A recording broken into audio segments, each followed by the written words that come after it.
De nos jours, innover est primordial pour demeurer concurrentiel. L'innovation est essentielle au développement de l'économie et le Canada en est un parfait exemple.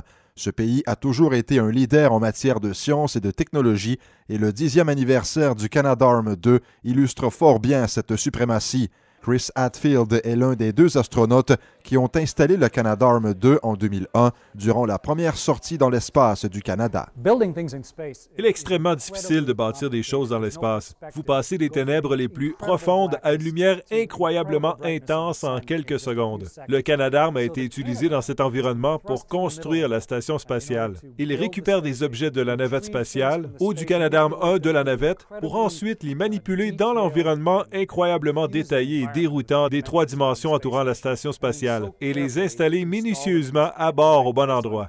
Construit par l'Agence spatiale canadienne par MDA de Brandon, en Ontario, le rôle du Canadarm 2 changera considérablement lorsque la construction de la Station spatiale internationale sera terminée.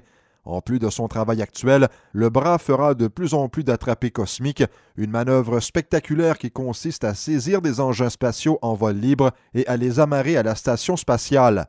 Steve McLean, le président de l'Agence spatiale canadienne, explique l'importance de la contribution canadienne au maintien de la Station spatiale internationale.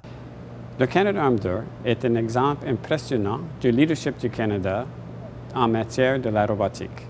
Le Canadarm 2 est au cœur des autres manipulateurs, Canadarm 1 puis Dextra, où nos manipulateurs ont rendu les opérations en haut plus efficaces et plus sécuritaires. Et avec l'évolution du technologie qu'on fait aujourd'hui, en pensant à la prochaine phase d'exploration, on marche vers un avenir très prometteur. En plus de permettre au Canada d'envoyer des astronautes dans l'espace, l'investissement de notre pays dans la Station spatiale internationale garantit aux scientifiques canadiens un accès à ce laboratoire orbital unique. Ils peuvent donc analyser divers problèmes et tenter de trouver des solutions qui pourraient éventuellement profiter aux Canadiens dans divers domaines comme la santé cardiovasculaire, la neurologie et l'étude du vieillissement. Un reportage de Denis Lépine.